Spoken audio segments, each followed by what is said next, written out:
Nggak mungkin, nggak ada adanya kamu. Mungkin bagaimana? Kamu orang Islam, suka ngomong bolak-balik, ya. Kita tidak diajarkan takiyah kok.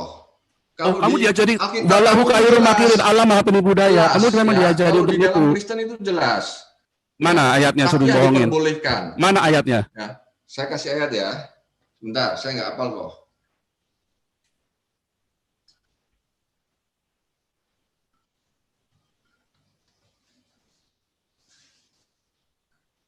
Dan orang-orang Islam yang ke Kristen juga banyak, udah jadi Kristen, khotbahnya juga tetap yang dibawa-bawa Islam. Banyak. Saya dulu nyesel nggak saya rekam kalau orang-orang jelek-jelekin Islam itu di gereja.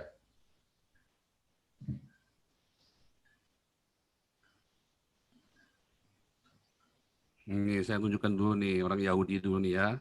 Aduh, kamu ini. Nabi kamu itu antisemitik, tahu nggak?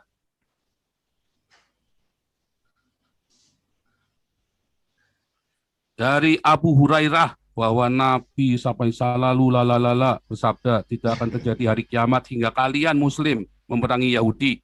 Kemudian batu berkata di belakang Yahudi, wahai Muslim, inilah Yahudi di belakangku, bunuhlah.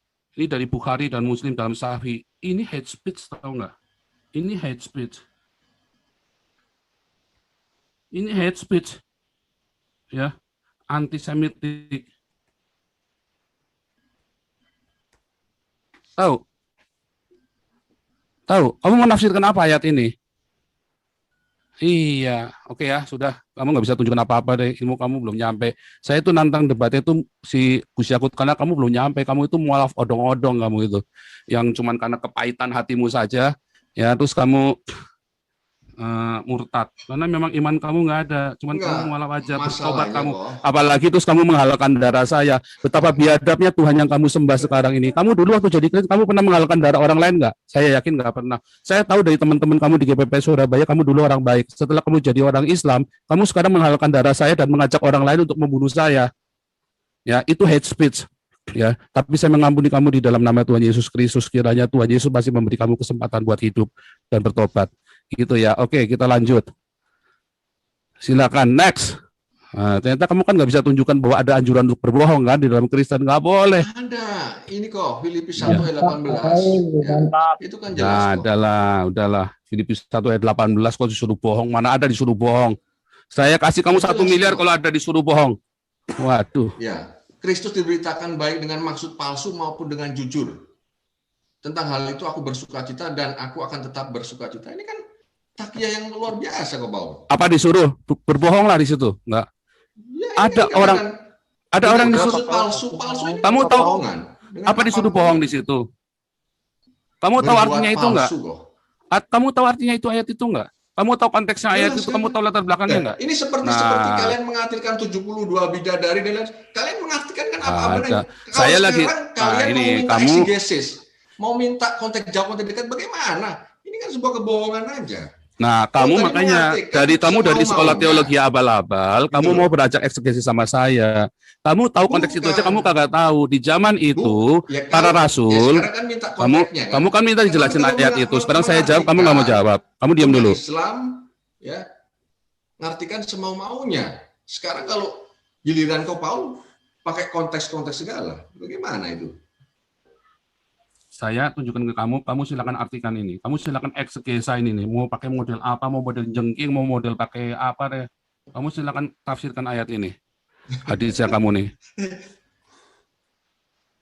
Kamu tafsirkan apa ini? Tafsirin. Kok diam? Nah itu sudah saya baca tadi. Bunuhlah Yahudi. Enggak, masalahnya ini sahih apa tidak gitu loh. Saya terus terang sahih apa enggak kamu? Ilmu saya belum sampai di sini kok. Saya baru mualaf gitu loh. Kamu baru mualaf sudah mau nantang saya debat sekolah teologi kamu abal-abal, kamu tunjuk ya ampun Tuhan Allah. Tuhan Yesus kita mengampuni kamu. Ya Allah. Ilmu cetek mau menghalalkan darahnya saya, mengajak orang-orang bunuh saya, ternyata ilmu kamu masih cetek. Ampun Tuhan Allah, kiranya Tuhan Yesus mengampuni kamu Agustan. Kamu ngelawan Tuhan di sini Agustan.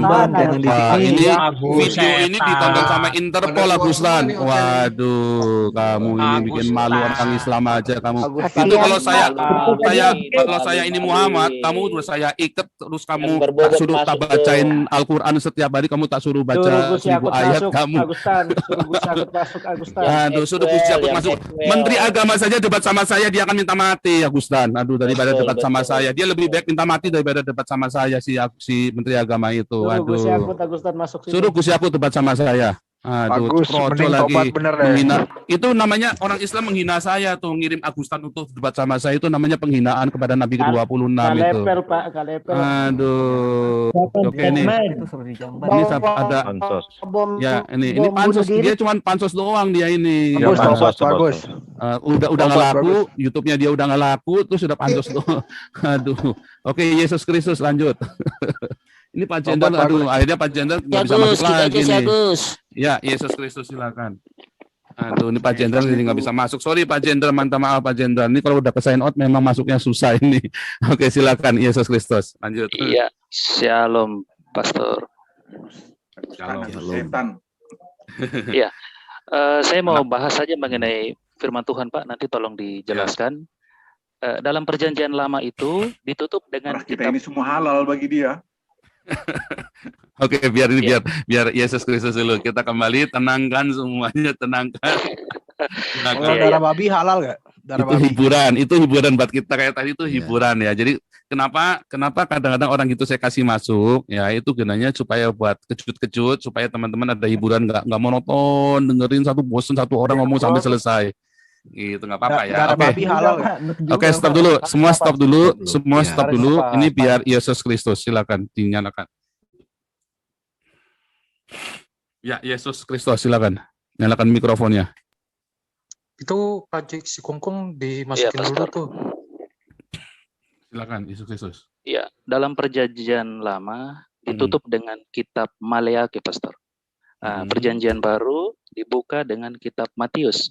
Yang saya pelajari, jeda waktu dari perjanjian lama dan perjanjian baru itu kurang lebih 400 tahun. Dan biasa disebut dengan 400 tahun sunyi. Apakah dalam jeda waktu 400 tahun tersebut, Pastor, Tuhan Allah sama sekali tidak berfirman, bernubuat, atau berkarya? Ya, mungkin itu saja yang saya mau tanyakan, Pastor.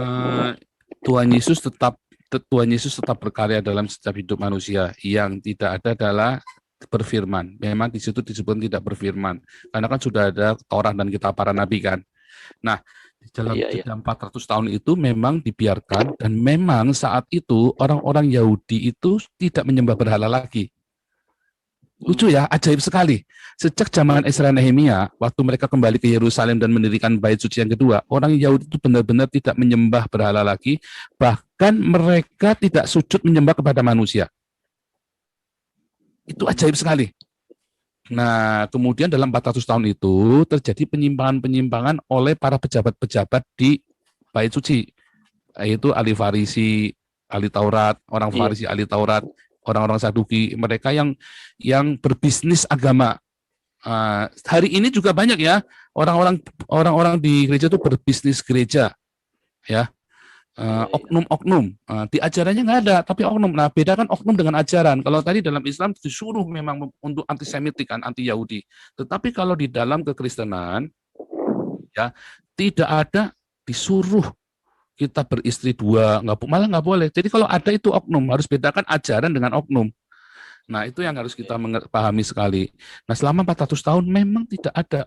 Makanya terus tiba-tiba datang si Yohanes Pembaptis yang mempersiapkan jalan bagi Tuhan Yesus. Ya kan?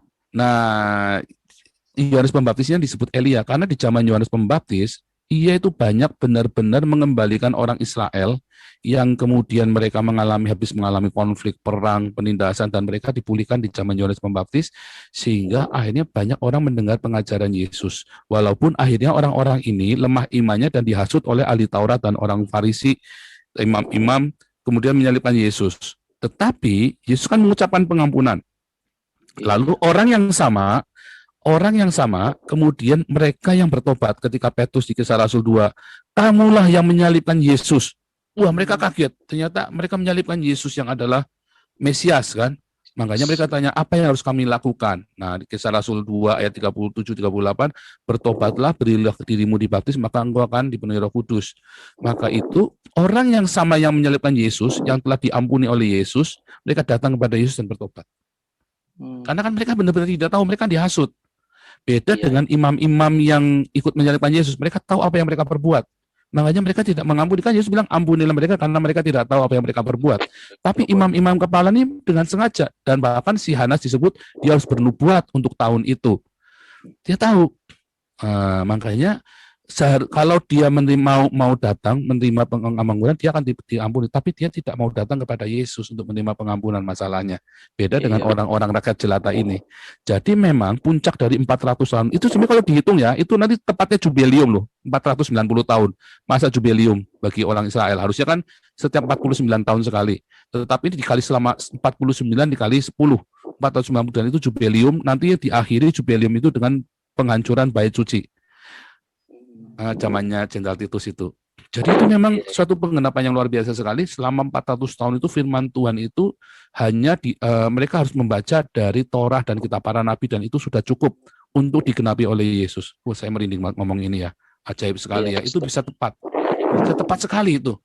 Begitu Pak Yesus Kristus. Jadi memang tidak ada. Itulah sebabnya dari Katolik, karena itu jedahnya terlalu panjang, dan itu ada banyak kejadian sebetulnya, termasuk ada seorang imam yang namanya Yudas Makabe kan, yang waktu bait suci itu dimasuki sama Raja Yunani setelah Alexander.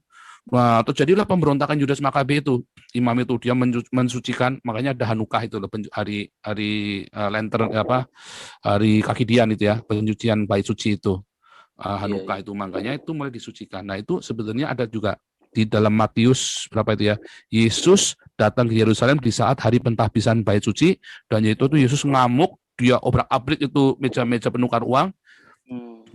Karena bait suci itu harus suci, bebas dari dagang.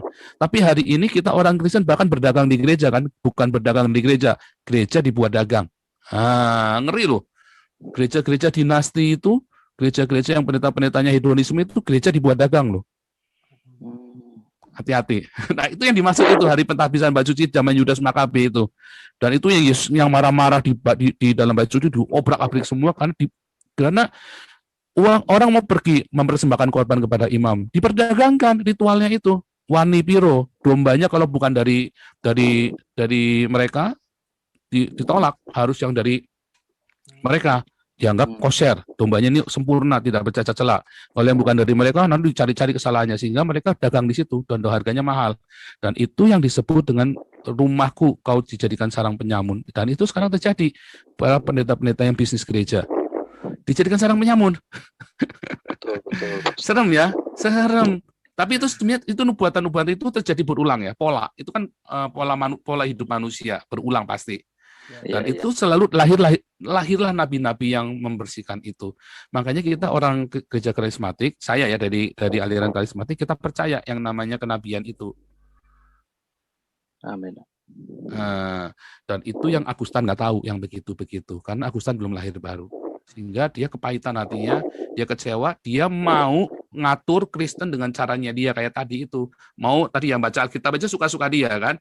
Nah, sekarang saya balikin dia, Cane, baca Alkitab, kamu mau tafsirkan gimana? Alkitab, karena saya bilang, saya dulu tantang si Agustan, kamu sekolahnya di mana? Ya kan? Saya tahu semua tentang Agustan, tahu komplit, karena teman-teman saya itu semua teman-temannya Agustan. Agustan nggak tahu aja siapa saya, gitu kan? Saya ini kan pelayanan dari saya SMP, jadi saya itu kenal banyak gereja, kenal banyak orang-orang itu ya, kenal banyak gereja. Ya, terutama orang-orang yang dulu penginjilan jalanan. Maka Agustan dulu penginjilan jalanan, cuman dia belum lahir baru. Dia nginjil itu cuman gara-gara ikut-ikutan orang-orang kayak Edi Prayitno. Adi Prayitno juga sama ya, dari SES dulu. Agustan dari SES lalu pindah ke STT Tasik yang belum terakreditasi sama sekali. Itu jadi cuman kayak kursusan kelasnya.